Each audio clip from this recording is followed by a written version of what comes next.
محبت کس میں کتنی ہے کتنی نہیں ہے یہ یا اللہ کو معلوم ہے اور یا پھر اس بندے کو کسی درجے میں معلوم ہے. بل الانسان علی نفسہ بصیرہ ولو القی معاذیرہ، انسان اپنے آپ کو خوب جانتا، لیکن یہ کہ ہم فیصلہ نہیں کر سکتے، اس پر کوئی حکم نہیں لگا سکتے، خارج سے اس کے اوپر کوئی فتویٰ کوئی مفتی نہیں لگا سکتا. اسی طریقے سے کسی کا واقعتاً نصب العین یہ بن گیا یا نہیں بن گیا، واقعی یہی اس کا. اب دیکھیے مجھے وہ حدیث یاد آ گئی، من احب للہ وابغض للہ واعطى للہ ومنع للہ فقد استکمل الایمان.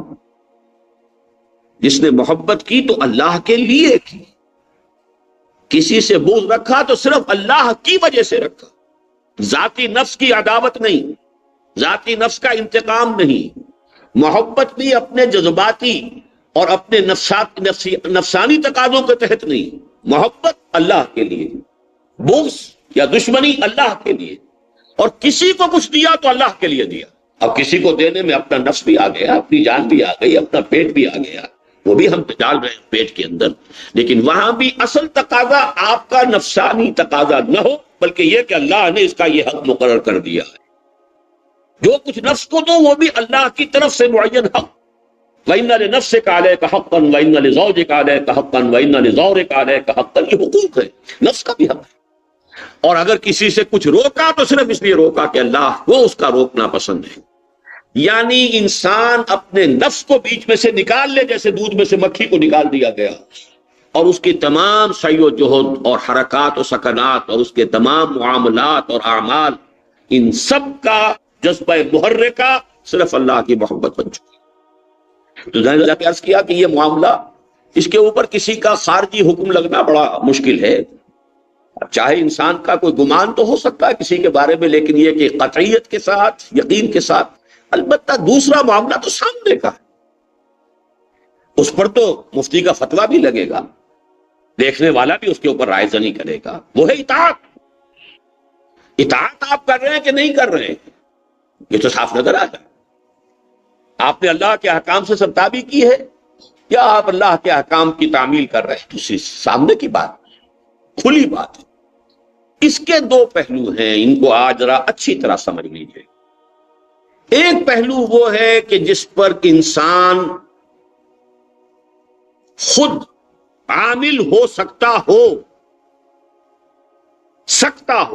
پاسبل ہو، ممکن ہو، چاہے فاقے کا خطرہ ہو، چاہے جان جانے کا اندیشہ ہو، لیکن کر سکتا، سود کو چھوڑ سکتا ہے، چاہے کاروبار کی بساط سمیٹنی پڑے گی، علل تللے ختم کرنے پڑے، ہو سکتا ہے دکان بڑھانی پڑے، مزدوری کرنی پڑے، لیکن کر سکتا. اپنے گھر میں شرعی پردہ نافذ کر سکتا ہے، چاہے سوشل بائیکاٹ ہو جائے، چاہے یہ اندیشہ ہو کہ بچیوں کو رشتے نہیں ملیں گے، بیٹوں کو شاید کہیں کوئی لڑکیاں دینے کو تیار نہ ہو، اندیشے ہوں گے، شوق ہوں گے، کر سکتا ہو انسان. اس لیے کہ یہ اندیشے جو ہیں یہ کوئی وجہ جواز نہیں ہے اس پر عمل نہ کرنے کی، بلکہ یہ چیزیں تو وہ ہیں کہ جو خود ثمرات میں جن کا شمار ہوا یہ تو آئیں گی، یہ تو نشانات راہ ہیں، یہ تو سنگھائے میل ہیں. یہ مصیبتیں اگر آئیں تو سمجھو کہ تم سیدھے راستے پر ہو. وَلَنَبْلُوَنَّكُمْ بِشَيْءٍ مِّنَ الْخَوْفِ وَالْجُوعِ وَنَقْصٍ مِّنَ الْأَمْوَالِ وَالْأَنفُسِ وَالثَّمَرَاتِ. اسی لیے کہا تھا غزوہ احزاب میں هَذَا مَا وَعَدَنَا اللَّهُ وَرَسُولُهُ وَصَدَقَ اللَّهُ وَرَسُولُهُ. جبکہ منافقین نے یہ کہا تھا کہ ہمیں دھوکہ دے کے مروا دیا محمد نے صلی اللہ علیہ وسلم. مَا وَعَدَنَا اللَّهُ إِلَّا غُرُورًا. ہم سے جھوٹے وعدے کیے تھے، ہم سے کہا تھا قیصر و کسریٰ کے خزانے تمہارے قدموں میں آئیں گے. یہاں حال یہ ہے کہ ہم بھوکے پڑ رہے ہیں، فاقے ہیں کئی وقت کے. یہاں حال یہ ہے کہ ہم رفع حاجت کے لیے باہر نہیں جا پا رہے. تو نفاق بھی منہ پر آ گیا، زبان پر آ گیا، جو دلوں کے اندر چھپا ہوا تھا. لیکن جن کا ایمان تھا انہوں نے کہا ہے ھذا ما وعدنا اللہ ورسولہ وصدق اللہ ورسولہ. اسی کا تو وعدہ کیا تھا اللہ نے اور اس کے رسول نے، اور سچا وعدہ کیا. گویا کہ ان کے لیے تو ایک طرح سے اطمینان قلب ہوا ہے کہ واقعتاً ہم اسی راستے پر ہیں جس کی خبر پیشگی دے دی گئی تھی. وَلَنَبْلُوَنَّكُمْ بِشَيْءٍ مِّنَ الْخَوْفِ وَالْجُوعِ وَنَقْصٍ مِّنَ الْأَمْوَالِ وَالْأَنفُسِ وَالثَّمَرَاتِ وبشر الصابرین الذین اذا اصابتهم مصیبۃ قالوا انا للہ وانا الیہ راجعون۔ تو پہلی بات تو یہ ہے کہ اس میں اگر کوئی کمی کوتاہی ہے تو کوئی عذر نہیں، سوائے اس کے کوئی سبب نہیں کہ یا تو اللہ پر یقین نہیں، یا باس بعد الموت پر یقین نہیں، یا شیطان نے کوئی پٹیاں پڑھا رکھی ہے کہ تم تو بخشے بخشائے ہو، تم تو محمد کے امتی ہو صلی اللہ علیہ وسلم، تمہاری تو شفاعت ہو ہی جانی ہے۔ کوئی نہ کوئی something is wrong somewhere۔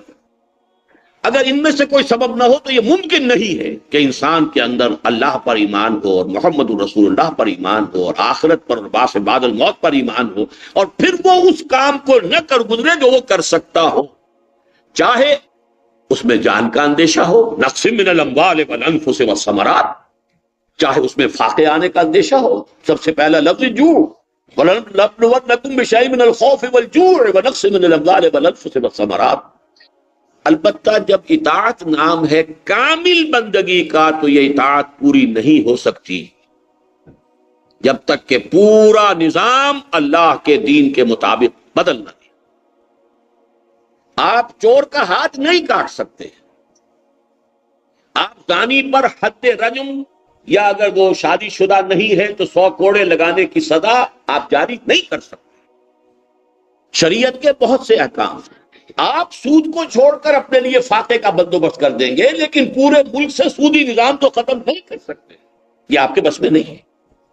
اس کے لیے اب یہ جو کمی ہے عبادت کے اندر، اس کمی کی تلافی ہے، جد و جہد کرو، کوشش کرو، تن من دھن لگا دو اس کام کے لیے کہ اللہ کا دین بتمام و کمال قائم ہو، تاکہ تمہاری اپنی عبادت، تمہارے اپنا تقاضا لا الہ الا اللہ کا پورا ہو جائے۔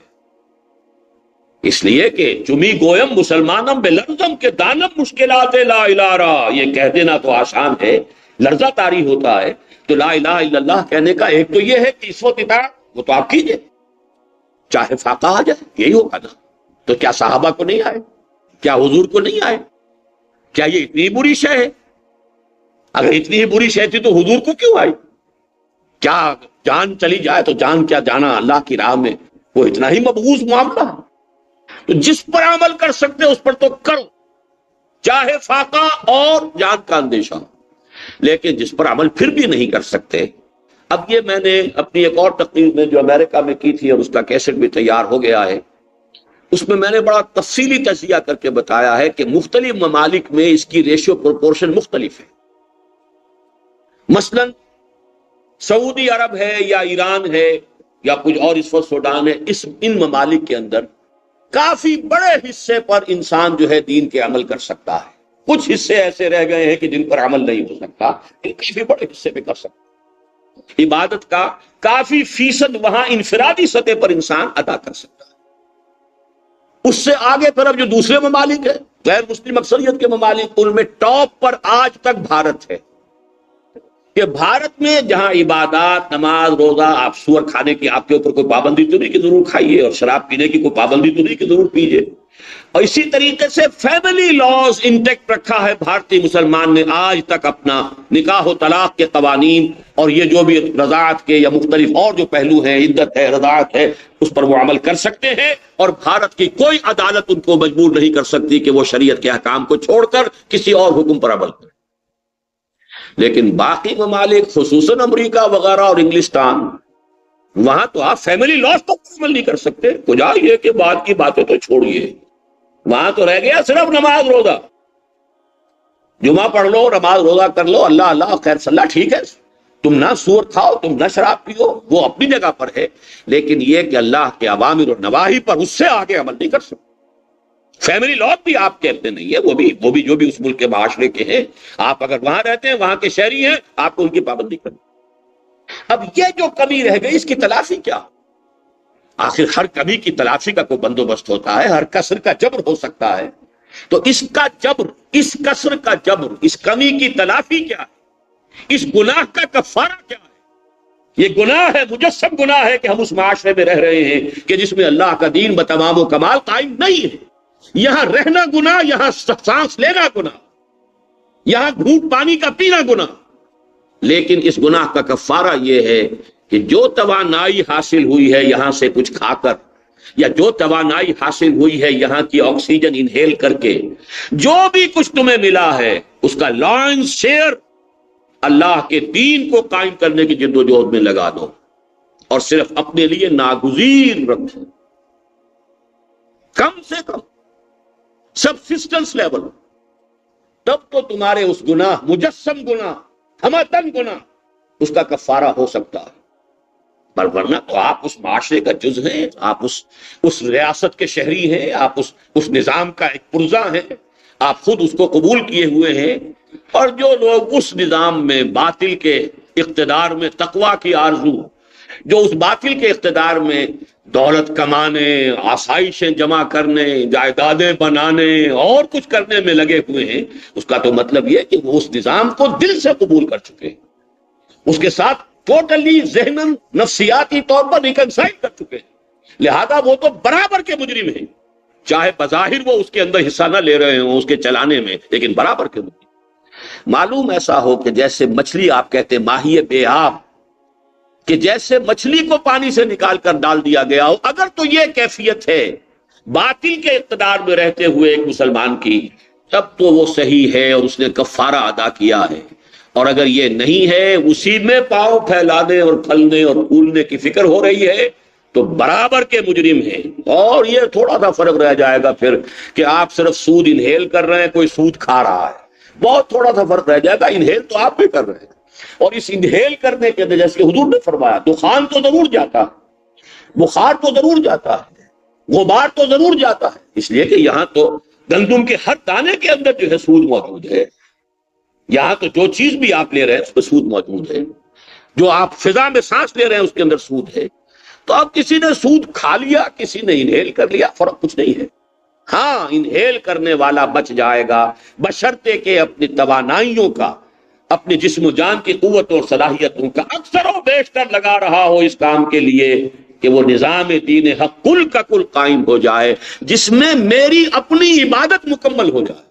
میری عبادت نامکمل ہے، میری عبادت ناقص ہے، میں اللہ کی اطاعت نہیں کر رہا، میں لا الہ الا اللہ کا تقاضا پورا نہیں کر رہا، اس کا کرنے کا لازمی تقاضا یہ ہے کہ اپنا تن من دھن اس جد و جہد میں لگا دیا۔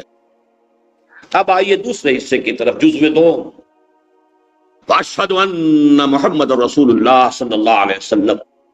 اس کا ایک پہلو تو وہ ہے کہ جس کا نام ہم عقیدہ کہہ سکتے ہیں۔ عقیدہ کیا ہے؟ محمد الرسول اللہ، 4 یہ چیزیں ہیں، ان کو نوٹ کر لیجئے اور یہ الفاظ یاد رہنے چاہیے۔ یہ خواص نبوت و رسالت ہیں، لوازم نبوت و رسالت۔ نبی پر وحی آتی ہے، محبت وحی ہوتا ہے، اور یہ وحی جلی بھی اور خفی۔ نمبر 2، وہ مامور من اللہ ہوتا ہے، وہ آن ہز اون کام نہیں کر رہا ہوتا دعوت و تبلیغ کا۔ یہ میں بعد میں آپ کو فرق بتاؤں گا کہ آن ہز اون کام کرنا، اپنے طور پر کام کرنا، یہ اور ہے۔ یہ تو جب اللہ کی بندگی کا آپ حق ادا کریں گے اس کا تقاضا ہو جائے گا، لیکن یہ ہے کہ مامور من اللہ ہو کر، یا ایھا النبی انا ارسلناک شاہدا ومبشرا ونذیرا وداعیا الی اللہ باذنہ وسراجا منیرا، اذن رب کے ساتھ، حکم پروردگار کے ساتھ اس کام پر مامور ہونا۔ تو محبت وحی ہونا اور وحی جلی اور خفی دونوں، مامور من اللہ ہونا۔ نمبر 3، معصوم عن الخطا، خطا کا کوئی امکان نہیں، جانب شر میں تو، جانب نفس میں تو امکان ہی نہیں، جانب خیر میں عدم توازن ہو سکتا ہے، اچھے بات میں کہیں ذرا حد اعتدال سے تجاوز ہو جائے، اس پر بھی ٹوک دیا جاتا ہے، روک دیا جاتا ہے، منع کر دیا جاتا ہے، لیکن ہوتا جانب خیر میں۔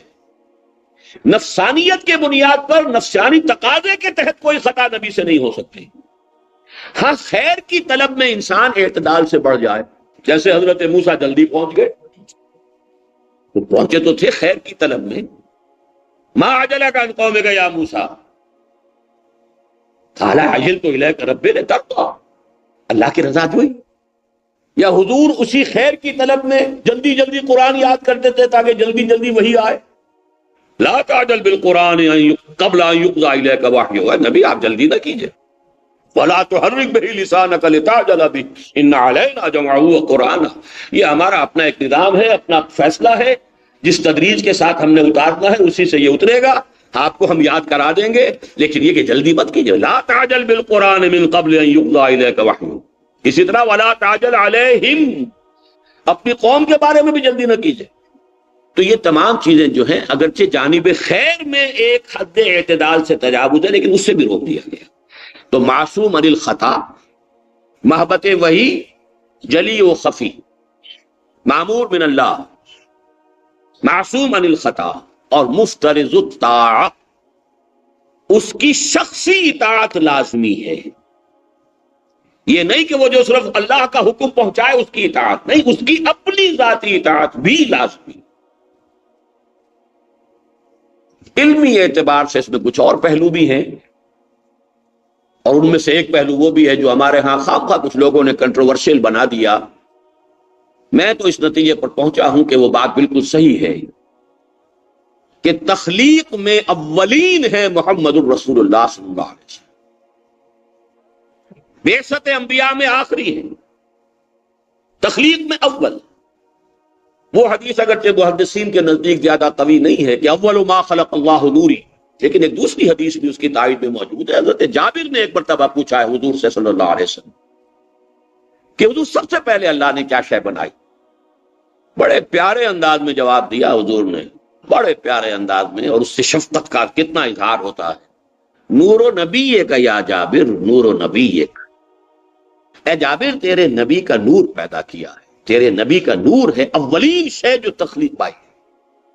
یہ میرا جو بھی نظریہ ہے تخلیق کے سلسلے میں، وہ میرے کچھ کیسٹس کے اندر موجود ہے کہ اللہ تعالیٰ کے حرف کن نے، کن جو سب سے پہلی شکل اختیار کی ہے، وہ ایک بسیط نور تھا جس میں خنکی تھی، حرارت نہیں تھی، بسیط و خنک نور. اور اس نور ہی سے تمام ارواح انسانیہ کی تخلیق ہوئی ہے، اور اس نور ہی سے تمام ملائکہ کی تخلیق ہوئی ہے. اور ان میں سب سے اول روح محمدی صلی اللہ علیہ وسلم ہے. اور چونکہ روح نورانی ہے، جیسے ملائکہ نوری الاصل ہے، ارواح انسانیہ بھی نوری الاصل ہے، لہذا روح محمدی کہہ لیں یا نور محمدی کہہ لیں صلی اللہ علیہ وسلم، کوئی فرق پاتے نہیں. تو نور و نبی کا یا جابر، نور و نبی کا. بہرحال دوسری بات جو کہ علمی طور پر سمجھنے کی ہے، آپ صرف نبی نہیں، خاتم النبیین، صرف رسول نہیں، آخر المرسلین، سید المرسلین. اور اس کا جو اصل تقاضا ہے وہ یہ کہ آپ پر نبوت و رسالت صرف ختم ہی نہیں ہوئی، اختتام ہی کو نہیں پہنچی، اتمام و تکمیل اور اتمام و تتمیم تک پہنچی، نقطہ عروج کو پہنچ کر ختم ہوئی. ہموار طریقے پر کوئی چیز چلتے ہوئے اچانک ختم نہیں ہو گئی. ایک دیوار تھی، اتنی ہی اونچی چلی جا رہی ہے، ایک جگہ ختم ہو گئی، یہ بات نہیں، بلکہ یہ نبوت و رسالت تدریجاً ترقی کرتے ہوئے اپنے نقطہ عروج، نقطہ کمال کو پہنچ کر ختم ہوئی. اس میں چونکہ حال ہی میں نے اپنی اس کتاب میں جو مقصد بعثت محمدی صلی اللہ علیہ وسلم پر مختصر سا کتاب چاہے، اس کے میں نے 2 چیپٹرز کی تفصیل کے ساتھ جو ہے شرح بیان کی ہے اس میں قرآن آڈیٹوریم میں. تفاصیل تو ان کیسٹ میں آپ کو مل جائے گی، لیکن 5 باتیں آج بھی نوٹ کر لیجئے تکمیل نبوت و رسالت کے مظاہر. ان میں سے 2 ہیں تکمیل نبوت کے مظہر اور 3 ہیں تکمیل رسالت. نبوت اور رسالت میں فرق کیا ہے پہلے اسے سمجھ لیجیے. نبی اور رسول، اور خاص طور پر جبکہ ایک ہی شخصیت میں یہ دونوں چیزیں موجود ہیں، یہ تو آپ کو معلوم ہے، یہ سب متفق علیہ ہے. ہر نبی رسول نہیں ہے، ہر رسول لازماً نبی ہے. تو گویا کہ جو رسول ہے اس کی شخصیت کے 2 پہلو ہو گئے، نبی اور رسول. فرق کیا ہے ان میں؟ نبوت کا رخ اللہ کی طرف، یہ اینٹینا ادھر ہے جہاں سے یہ کیچ کر رہا ہے، اور جہاں سے جو بھی اللہ تعالیٰ کی طرف سے وہی آ رہی ہے اسے ریسیو کر رہا ہے. اور رسالت کا رخ خلق کی طرف، پہنچانا، اللہ سے لینا یہ نبوت ہے، پہنچانا یہ رسالت۔ نبوت کے تکمیل کے دو مظہر، نمبر ایک تکمیل ہدایت، اور اس کے لیے قرآن مجید کی اصطلاح اصل میں کیا آتی ہے؟ کیونکہ ہدایت ہی نعمت ہے، کوئی شے نعمت نہیں جب تک کہ نعمت ہدایت ساتھ نہ ہو۔ دولت ہے، ہدایت نہیں ہے تو دولت آپ کو حرام خوریوں پر اور عیاشیوں پر اور بدماشیوں پر آمادہ کرے گی، تو وہ رحمت ہوئی یا زحمت ہوئی؟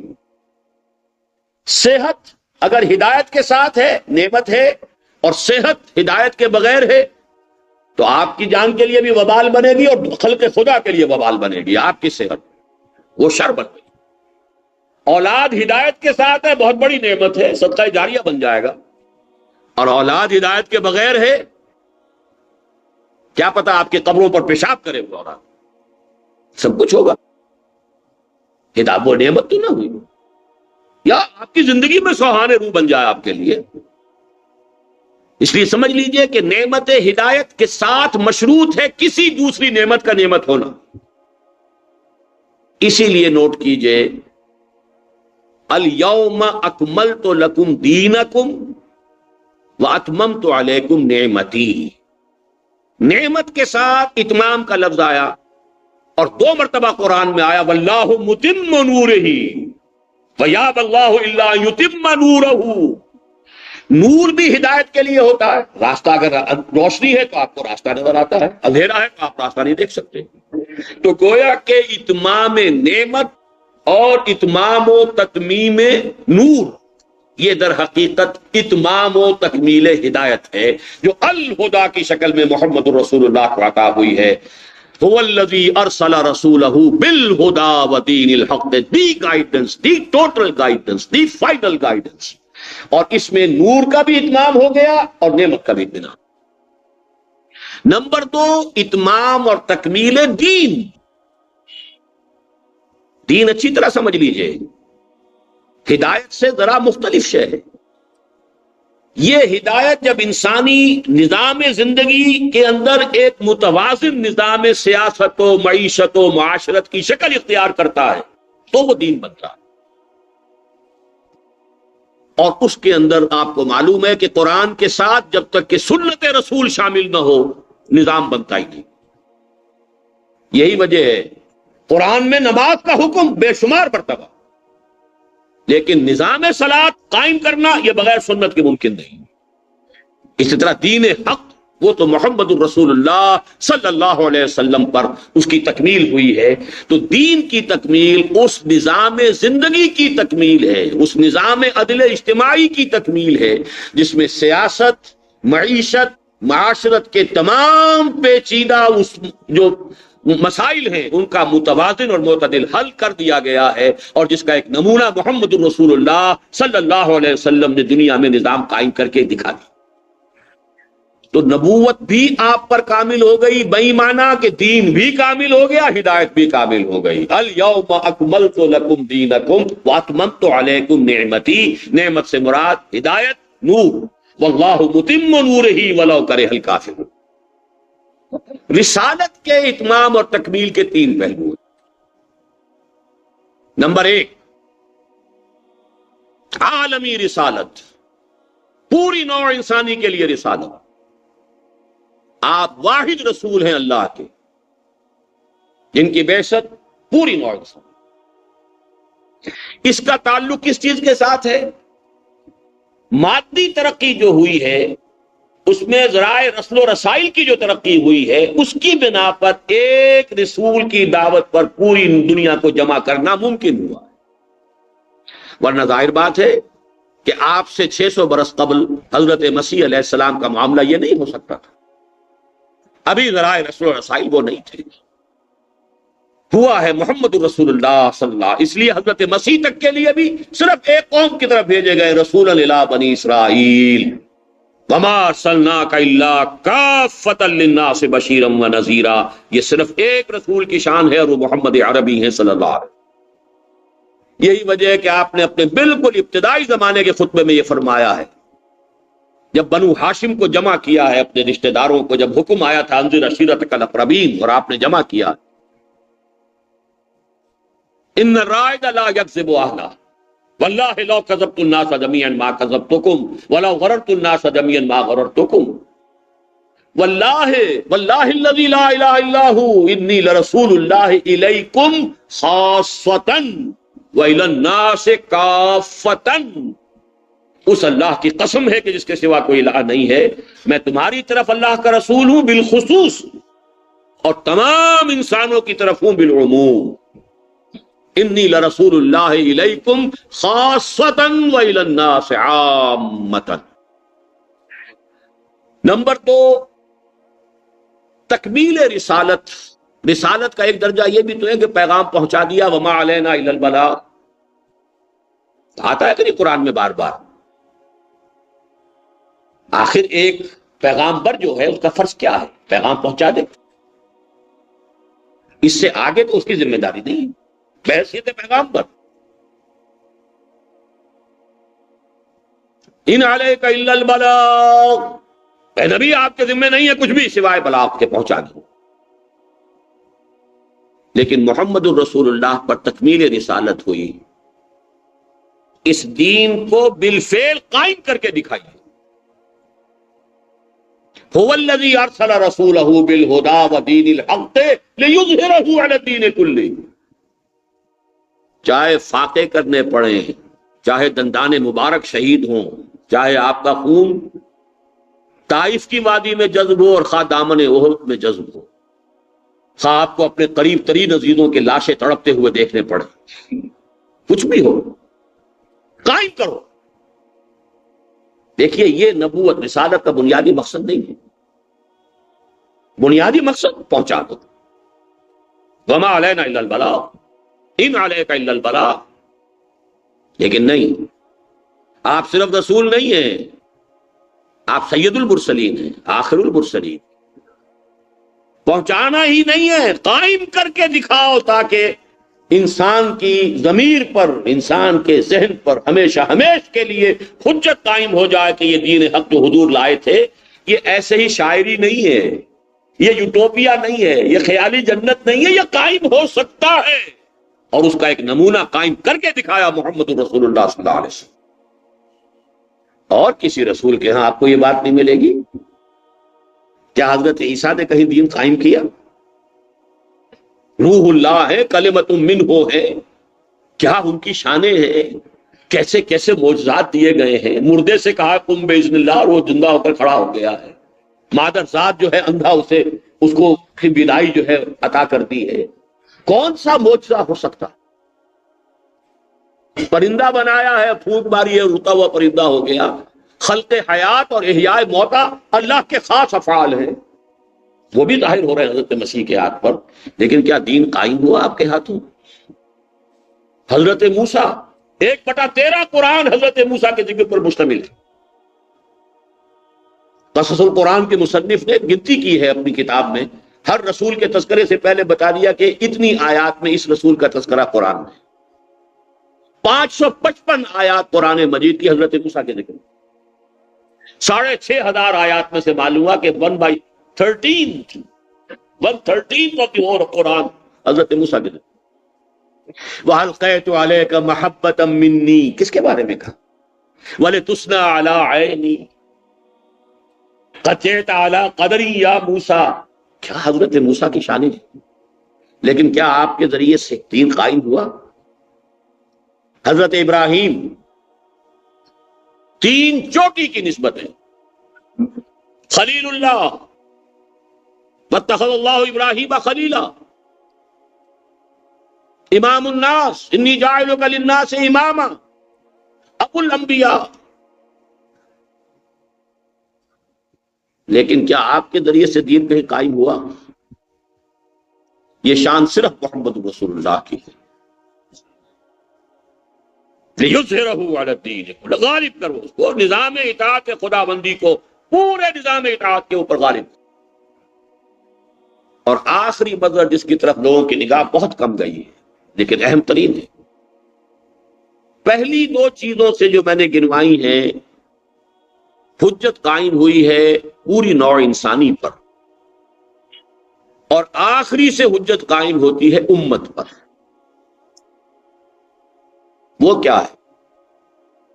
دین کے غلبے کی اس جد و جہد میں سوائے قرآن کے کسی اور معجزے کا کوئی دخل نہیں۔ Absolutely human struggle at absolute human level, اس زمین پر قدم بہ قدم چل کر کام کیا۔ کہیں من و سلوہ نازل نہیں ہوا۔ کیا حضرت موسیٰ اور بنی اسرائیل جیسی ناہنجار قوم سے زیادہ محبت تھی اللہ کو محمد اور آپ کے صحابہ کی نسبت؟ من و سلوہ اتارا، اور یہاں کئی وقت کے فاقے اور پیٹ سے پتھر بندھے ہوئے، نہ من اترا نہ سلوہ اترا۔ کیا وجہ؟ زمین پر چل کر قدم بہ قدم ساری مشکلات، سارے مسائل، سارے مصائب جو آ سکتے ہیں، اس راہ میں جو سب پہ گزرتی ہے سو گزری۔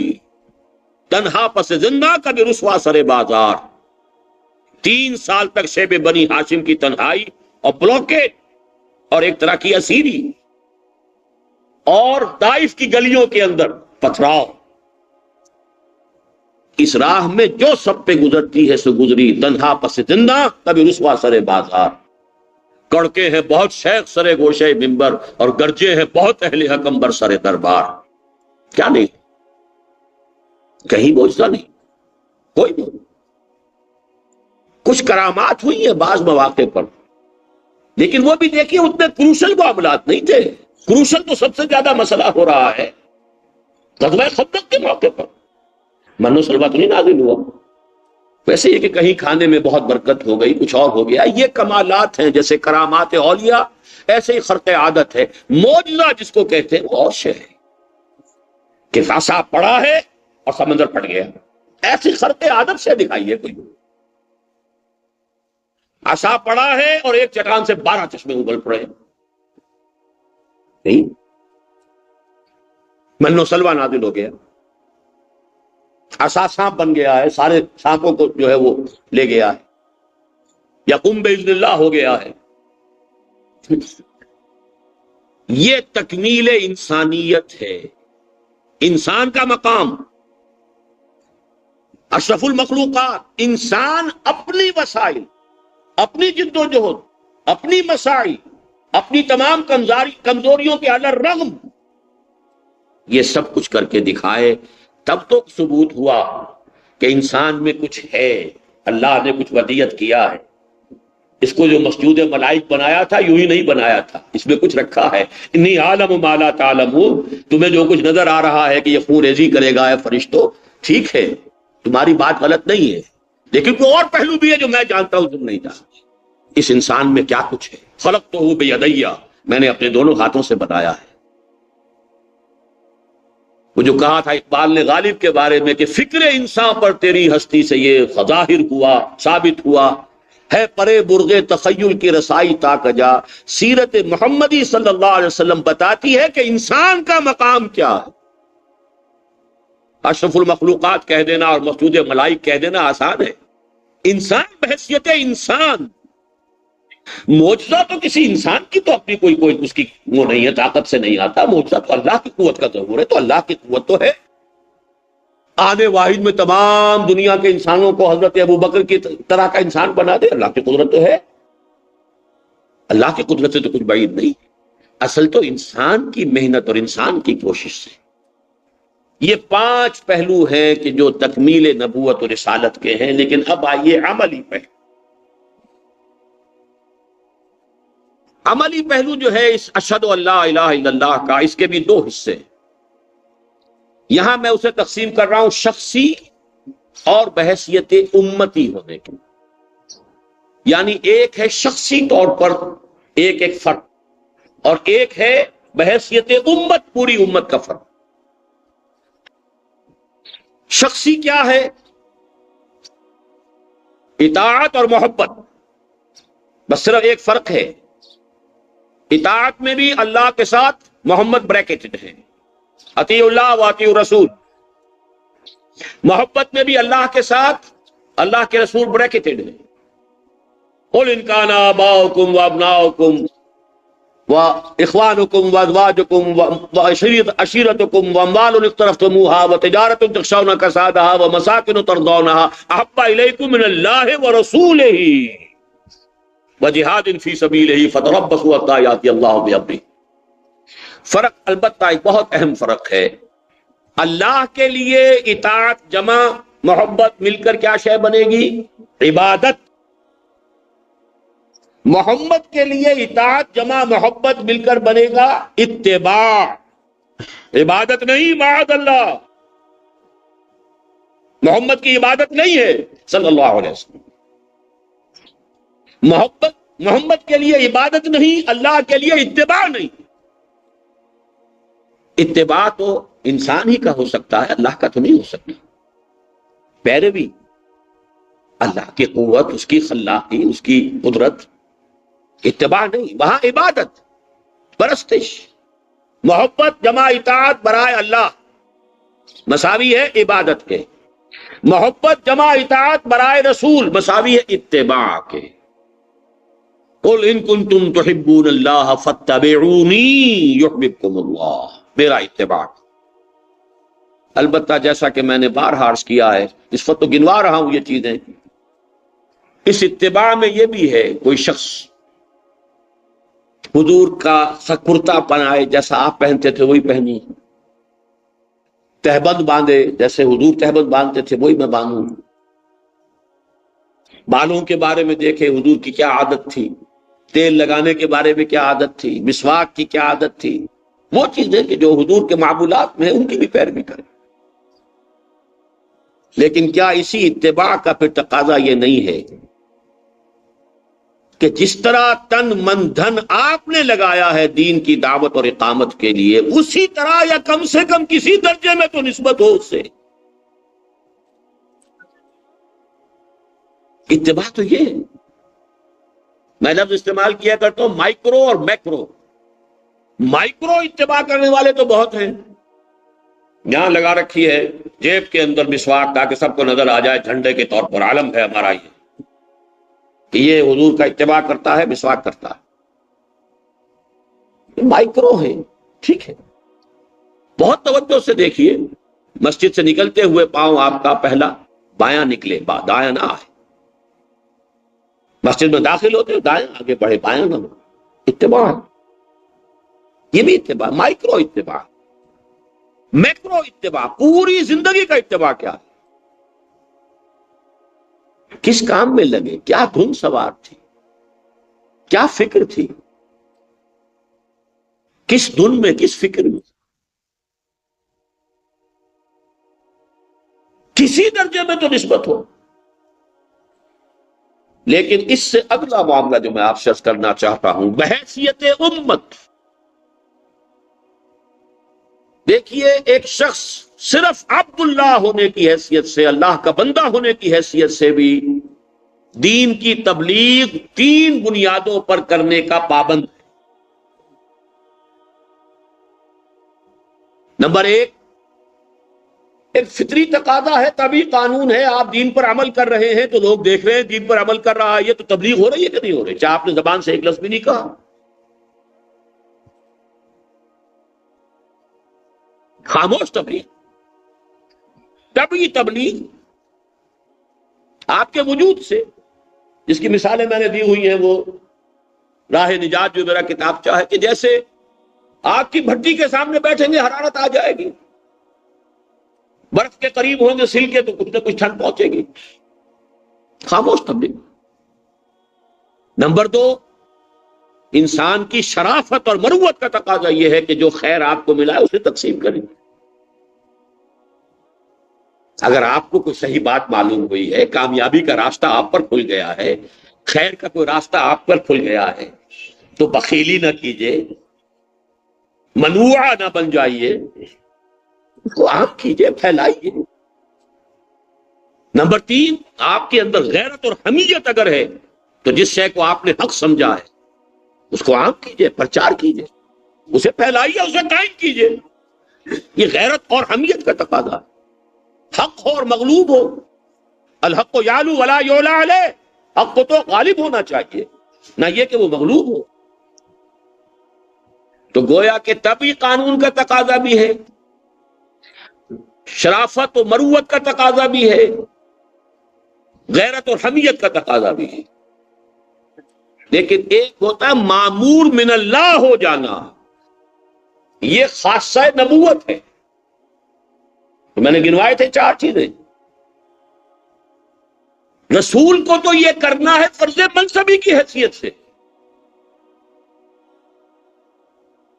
یہ بالکل ایسے ہی، یہ مثال بھی میں نے دی ہوئی ہے اپنی تقریروں میں، کتابچوں میں ہے، کہ ویسے تو ہر شہری کا کام ہے کہ حفظان صحت کے اصولوں پر عمل کرے، گھر کا کچرا اور گند جو ہے وہ باہر نہ ڈال دے جس سے کہ بیکٹیریا پیدا ہو رہے ہوں، جراثیم پیدا ہو رہے ہوں. ہر شخص کا کام. لیکن کچھ لوگ وہ ہے، محکمہ بنا ہے حفظان صحت کا، جن کو تنخواہ ملتی ہے اسی کام کی. تو زمین و آسمان کا فرق ہو گیا کہ نہیں؟ ان کو تو سارا کام لگا تو اسی میں لگنا. امن و امان کا کام ہے تو ہر شہری کا کام ہے کہ امن و امان کو قائم رکھے اپنی فضا میں. لیکن پولیس کا محکمہ، وہ تو کھاتے اسی کی روٹی ہے کہ یہاں پہ امن و امان ہے. فوج تو کھاتی اسی لیے ہے کہ اس کو اس ملک کی سرحدوں کا دفاع کرنا ہے. یہ ماموریت ہے، مامور ہو گئے، یہ خاصہ رسالت ہے. لیکن اب نوٹ کیجئے، امت بحیثیت مجموعی مامور من اللہ ہے. شخصی رسالت ختم ہو گئی ہے محمد الرسول اللہ صلی اللہ علیہ وسلم پر. اجتماعی رسالت محمدی امت کے کاندھوں کے اوپر ہے. یہی وجہ ہے کہ وہ آیت قرآن مجید میں اہم مضامین، جیسا کہ بارہا میں نے کہا 2 مرتبہ ضرور آئیں گے. سورہ حج کی آخری آیت میں فرمایا جاہدوا فی اللہ حق جہادہ، جہاد کرو اللہ کے لیے، اللہ کی راہ میں، جیسا کہ اس کے لیے جہاد کرنے کا جتنا کہ جہاد کا حق ہے. کس لیے کرو؟ لِیَکُونَ الرَّسُولُ شَہِیدًا عَلَیکُمْ وَتَکُونُوا شُہَدَاءَ عَلَى النَّاسِ. ایک ہی لفظ ہے جس کی تکرار ہو رہی ہے. اِنَّا أَرْسَلْنَاكَ شَاهِدًا، یہ جو شہادت ہے، جو رسالت کے لیے گویا کہ پہلا لفظ ہے. یا ایھا النبی انا ارسلناک شاہدا مبشرا ونذیرا، یہ بعد میں آ رہے ہیں الفاظ. انا ارسلنا الیکم رسولا شاہدا علیکم کما ارسلنا الی فرعون رسولا فعصى فرعون الرسول فاخذناه اخذا وبیلا فکیف تتقون ان کفرتم. وہ شاہد، وہ شہید، لیکون الرسول شہیدا علیکم وتکونوا شہداء علی الناس. اور یہی مضمون سورہ بقرہ میں آ گیا، اور نزول کے اعتبار سے یہ متصل ہے صورتیں. ہجرت سے متصل قبل اور کچھ دوران ہجرت سورہ حج، اور ہجرت کے متصل بعد سورۃ البقرہ. وَكَذَلِكَ جَعَلْنَاكُمْ أُمَّةً وَسَطًا لِتَكُونُوا شُهَدَاءَ عَلَى النَّاسِ وَيَكُونَ الرَّسُولُ عَلَيْكُمْ شَهِيدًا. گویا کہ امت کی حیثیت سے ہم مامور من اللہ، شخصاً نہیں، بحیثیت امت مامور من اللہ. اور اس کا تقاضا پورا نہیں ہو سکتا جب تک کہ کم سے کم کسی ایک خطے ارضی میں، کسی ایک ملک میں نظام دین حق کو قائم کر کے نہ دکھا دیں. جیسے کہ محمد الرسول اللہ صلی اللہ علیہ وسلم نے جزیرہ نما عرب میں کر کے دکھا. اور اچھی طرح نوٹ کر لیجئے، جب تک امت یہ کام نہیں کرے گی بحیثیت امت مغضوب علیہم کے درجے میں رہے گی. ضربت علیہم الذلۃ والمسکنۃ وباؤوا بغضب من اللہ کے حکم میں رہے گی. افراد کتنے ہی نیک ہوں، رہے نہیں. وہ تو ابلیس نے بھی گواہی دی ہے نا علامہ اقبال کی اس نظم میں، خال خال اس قوم میں اب تک نظر آتے ہیں وہ، کرتے ہیں اشک سحر گاہی سے جو ظالم وضو. رہے وہ. امت کے جرم میں کمی نہیں ہوگی، امت کی سزا میں کمی نہیں ہوگی. افراد تو شاید دنیا کا سب سے بڑا امیر آدمی بھی ایک مسلمان ہے کہنے کو، سلطان برونائی کا. اور دنیا میں چوٹی کے عمراء میں مسلمان بھی شامل ہو جاتے ہیں، آتے ہیں۔ اب تو کل کی خبر تھی کہ یو کے چوٹی کے امیر لوگوں میں چند مسلمان بھی شامل ہو چکے ہیں، لیکن ضربت علیہم الذلہ، بحیثیت امت ذلت مسکنہ، کہیں کوئی وقار نہیں، کہیں کوئی عزت نہیں، کہیں کوئی حیثیت نہیں، کس نمی پرست کے بھیا کیسٹی۔ وہ G7 ہوں گے یا G15 ہوں گے یا جو بھی سیکیورٹی کونسل کے پرماننٹ ممبرز ہوں گے، جو بھی ہوں گے، وہ فیصلے کر رہے ہیں بیٹھ کر، ہماری قسمتوں کے فیصلے، ہمارے بجٹوں کے فیصلے، ہمارے ٹیکسیشن کے فیصلے، پورا عالم اسلام۔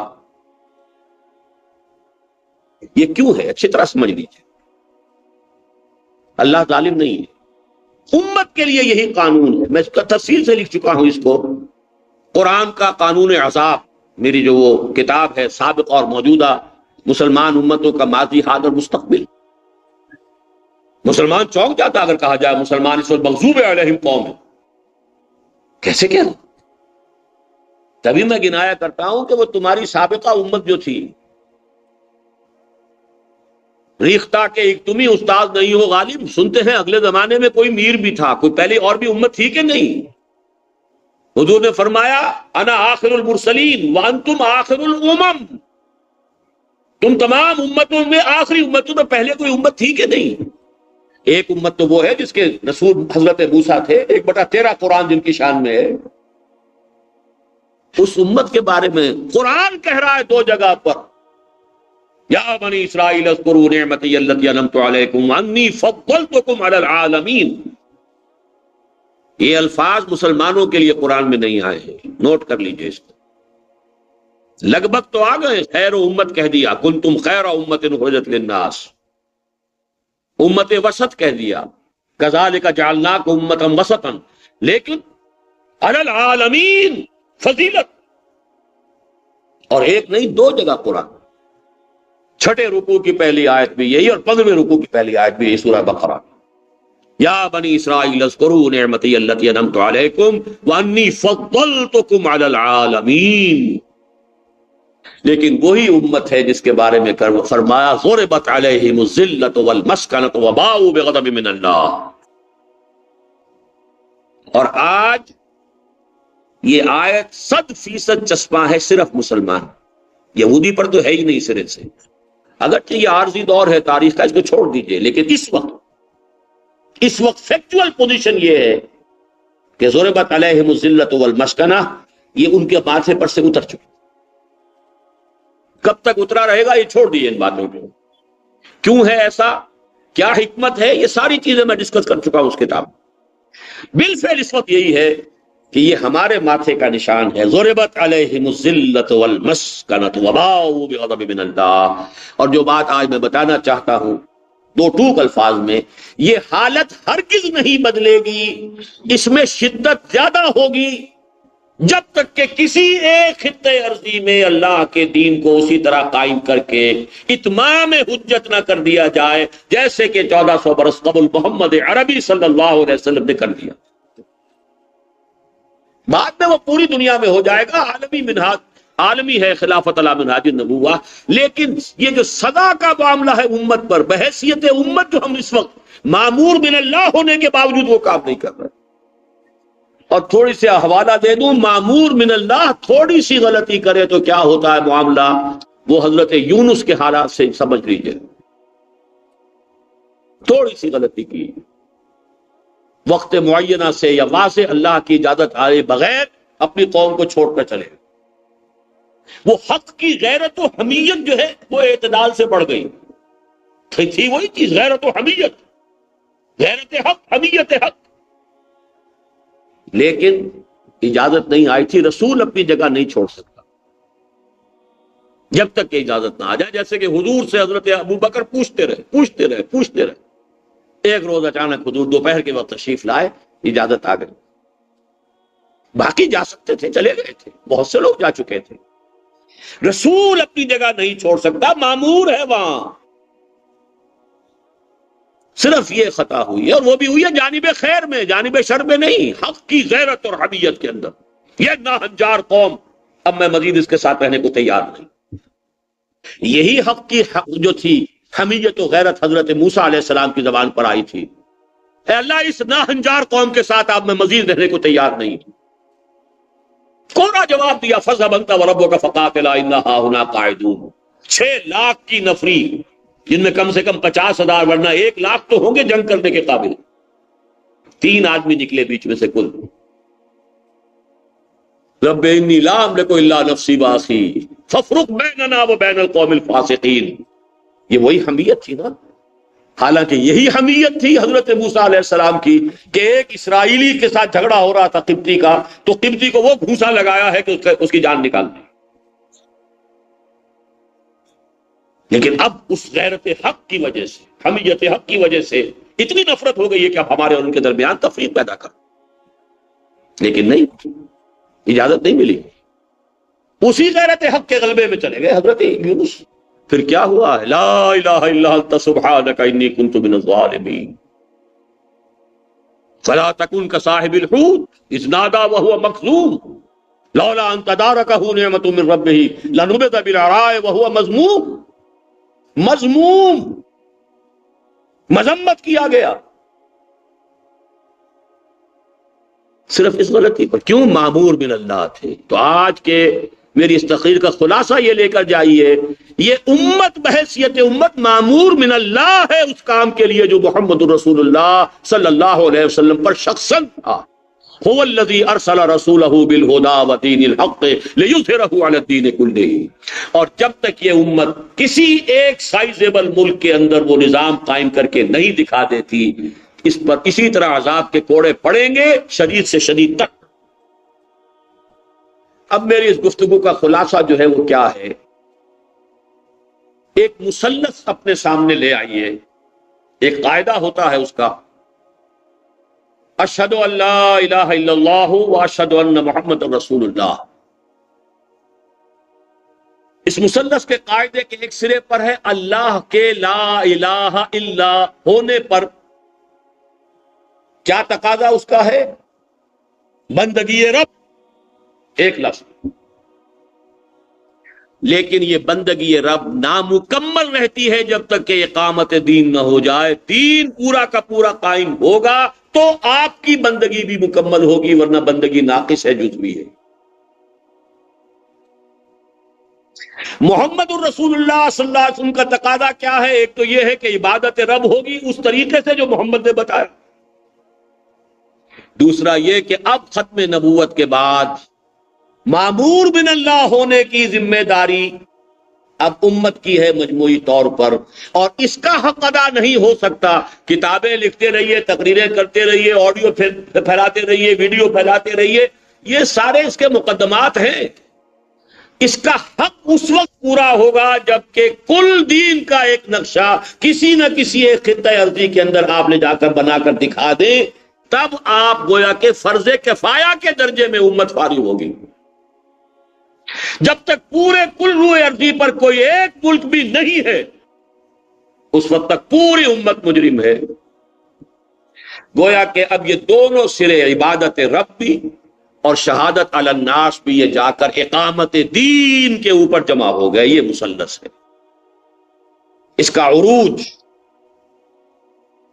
دونوں کی تکمیل اس میں ہے، ورنہ عبادت رب بھی ناقص ہے اور شہادت علی الناس کا حق بھی ادا نہیں۔ حاصل کیا؟ اس اقامت دین کی جد و جہد فرض عین ہے مسلمان۔ یہ کوئی اضافی نیکی کا کام نہیں ہے کہ کر لیا تو بہت ثواب مل جائے گا، نہ کیا تو کوئی بات نہیں، فرض عین۔ اور جیسے نماز فرض عین ہے جس کے لیے وضو شرط لازم ہے، اس فرض عین کے لیے تنظیم اور جماعت کا قیام لازم ہے۔ یہ فرض عین انفرادی طور پہ تو نہیں ہو سکتا۔